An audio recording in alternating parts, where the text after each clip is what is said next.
Some of the most interesting places in the world rarely get a single human visitor. They used to once upon a time, but they've either outlived their purpose or been forgotten by the people who used to be there. They stand as monuments to a past time, and each of them have stories to tell. A place can't talk, of course, but we can. So we're here to tell the stories of a few incredible abandoned places in this video. Our story starts in Fayetteville, West Virginia, USA, at a long abandoned mining facility known as nberg. It's still a fine place for hikers to come and take a stroll, but you won't find any mining work going on at this secluded river gorge. The coal mine opened in 1870 under the ownership of coal prospector John Nuttall, who cashed in on the creation of a new railroad hub. A whole town built up around the mine, with around 300 people living in 100 or so houses. During the first 50 years of its operation, it was hugely profitable and was bought out by the Ford Motor Company in the 1920s. That was a bad investment on Ford's part. A change in railroad regulations in 1928 shut down the line, cutting the facility off. Operations continued on a diminished basis for a further 30 years. But the mine bowed to the inevitable in 1958 and shut down for good, leading to the abandonment of not only the complex, but the town around it. It's now a ghost town, slowly being reclaimed by the forest that grows around it. Milan, Italy's capital city, is a vibrant, thriving metropolis. The whole area around Vasa Tower, one of the city's tallest buildings, is throbbing with life. But the tower itself is a derelict relic. The building looks shabby and brutalist now, but back when the 300-foot-tall tower was built in 1958, it was supposed to resemble the mushroom-shaped tower buildings that stood in the city during medieval times. Some Milanese natives want it demolished and call it an eyesore, but there are still a few who find it strangely beautiful. Fortunately for those who stand by the abandoned landmark, there's no chance of it being knocked down at any point in the near future. It was designated as a national monument in 2011, which affords it protected status. Details as to when and why the tower came to be abandoned are scant, but it seems that it's a simple case of businesses moving out of the tower and no new companies coming in to replace them. It's now off limits to the public, which suggests that its internal conditions is even shabbier than its exterior. The West Virginian town of Weirton is named after Ernest T. Weir, the steel manufacturer who founded it in 1909 after building a steel mill on the banks of the Ohio River.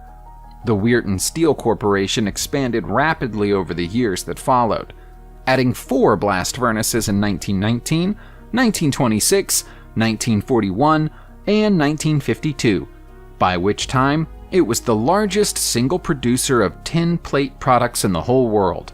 The good times couldn't last forever, though.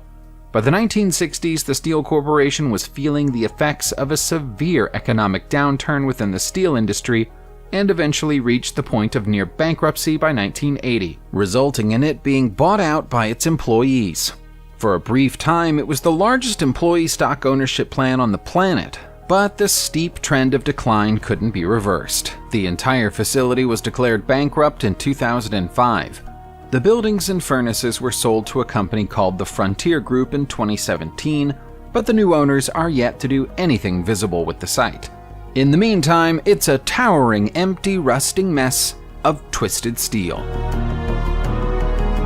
The oddly named Deception Island in Antarctica has a range of sights for its very occasional visitors to enjoy, from the sublime to the ridiculous.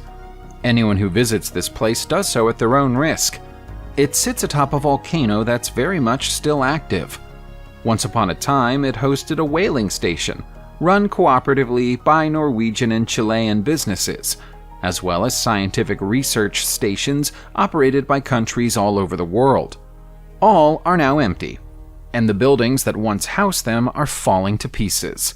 Putting the danger posed by the volcano aside, this is actually one of the best natural harbors anywhere on the Antarctic continent.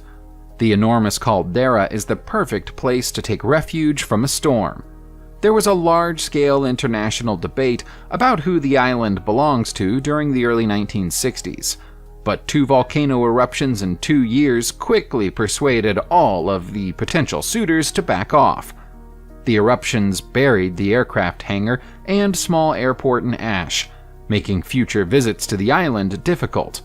Hardy tourists do occasionally still visit to take advantage of the all-natural hot springs, but for most of the year, its only residents are a huge colony of chinstrap penguins. Is there anything sadder than the sight of an abandoned amusement park, especially one that was so beloved by the community around it for such a long time? Williams Grove Amusement Park in Mechanicsburg, Pennsylvania, USA, opened its doors for the first time in 1928. In truth, it had been welcoming visitors long before that. The Williams family hosted the first public picnics on their land as long ago as 1850. 10 years after the formal opening of the park, the Williams Grove Speedway was added. Everything was still going well for the park in 1972 when it was purchased by entrepreneur Morgan Hughes. But Hurricane Agnes dealt terrible damage to the rides and facilities later that year, followed by a subsequent flood that made things even worse. It was later rebuilt and reopened, but never quite managed to reclaim its former glories. The park closed in 2005 after attempts to find a new owner failed, and the best of the rides were auctioned off to other parks one at a time. Those that were deemed unfit to be sold are still standing at the site in a state of disrepair. The first industrial Van der Graaf generator ever built sounds like the sort of thing that should be standing pride of place in a museum or exhibition hall somewhere. But it isn't. It's lying on its side, abandoned and unwanted by the side of the road in Forest Hills, Pennsylvania. This is the Westinghouse Atom Smasher, built by the Westinghouse Electrical Corporation in 1937. The creation of the Atom Smasher was a sort of publicity stunt, intended to be the showpiece for a large-scale nuclear physics program designed to demonstrate the industrial potential of this field of science. Despite becoming something of a local symbol, it's been disused since 1958. For reasons that nobody really understands, it then suffered the indignity of being removed from its pedestal in 2015. Apparently, that was an attempt to draw attention to its plight, in the hope that someone would come along to restore it. If that genuinely was the plan, it hasn't worked. The bulb is in a worse condition than ever, and as a symbol of Westinghouse's involvement in the early days of nuclear power, it's become an embarrassment. Concrete probably isn't the first material you'd look to if you decide to build a houseboat, but that didn't stop Bob Callahan from using it. He spent 4 years building his concrete houseboat between 1974 and 1978, and then launched it upon the Ohio River in Kentucky, USA. Callahan's vessel is notable for being not only made of concrete, but circular in design. Unfortunately, it's also known for being stuck on the banks of the river after being deposited there by a flood in 1997. It's been there ever since, and in all likelihood it will probably never move again. Bob named the boat Laura the Seventh, after his wife, and had to build special railroad tracks to guide the 33-foot wide, 14-ton boat into the river. Even then, he still had to hire a bulldozer to push it. Against all odds, it floated, and offered Bob and his chosen guests a standard of luxury that included air conditioning, heating, a full-sized bathroom, and kitchen.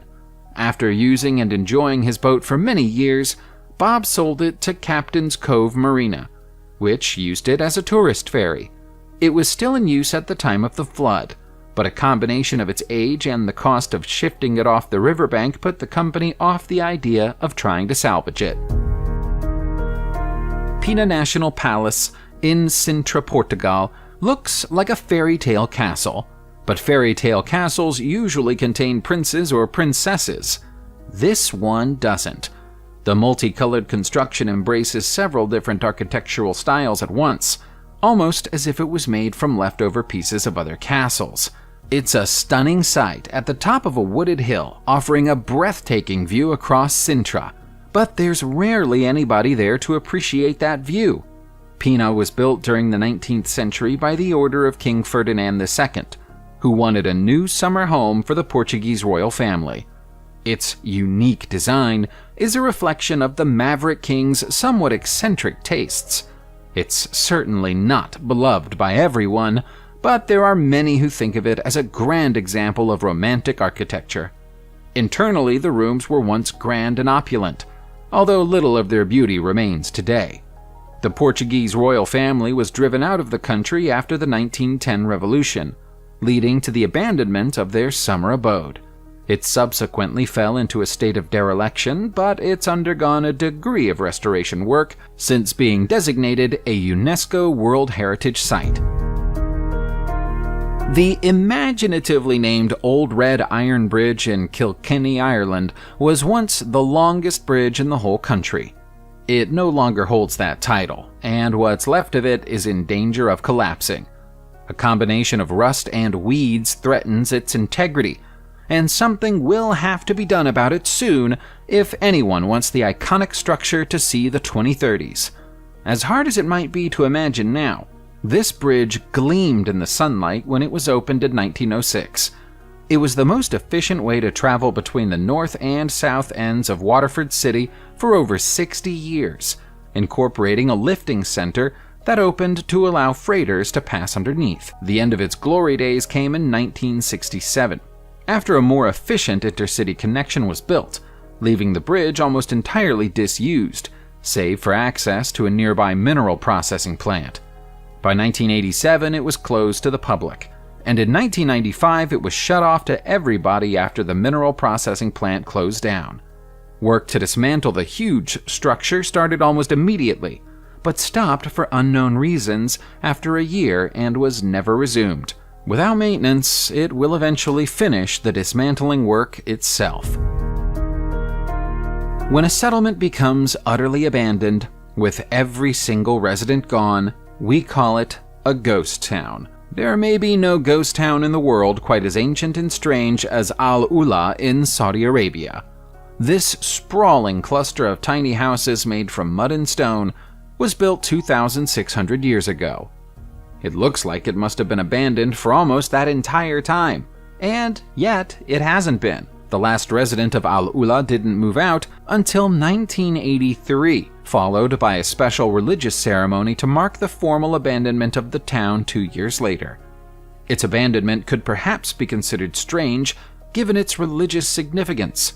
Muslims believed that the Prophet Muhammad passed through the streets of Alah on his way to the Battle of Tabuk in the year 630. The remains of the houses you'll find there today aren't the ones that were built 2,600 years ago. They're products of the 1200s, a century that saw the town almost entirely rebuilt. Almost no modernization or construction work was carried out after that, though, which makes it a wonder that people were still living here 700 years later. Most large ships still have value, even if they're no longer fit to be sailed anywhere. The usual procedure for an old, unwanted sea vessel is to send it for scrappage, and for as much of the raw material as possible to be sold or used in construction work. Perhaps even the construction of new ships. The TSS Duke of Lancaster has escaped that fate. It's stuck in dry dock in Flintshire, Wales. The Duke of Lancaster was launched as a passenger ferry in 1956, but didn't serve in that capacity for long. By the early 1980s, it was already in its current position, serving as an unconventional nightclub known as the Fun Ship. The nightclub has long since closed down, and for a long time, the stranded vessel was little more than a canvas for local graffiti artists.